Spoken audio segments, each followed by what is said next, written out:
देशांत बाग memorial cricket tournament उद्घाटन बलांगीर जिला बंगमुंडा ब्लॉक भालुमुंडा आदर्श खेल पड़ियाठारे आदर्श क्रिकेट क्लब तरफ देशांत बाग मेमोरियल क्रिकेट मैच अनुष्ठित हो जाइछि।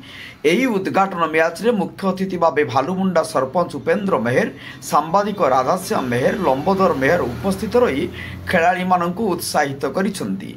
एही खेल 5 दिन धरि चलिबो। 16 टीम भाग नेइसंती। उद्घाटनी मैच रे अमलापाली दल सहित गंजाबाहाल दलक मध्य अनुष्ठित हो जाइछि।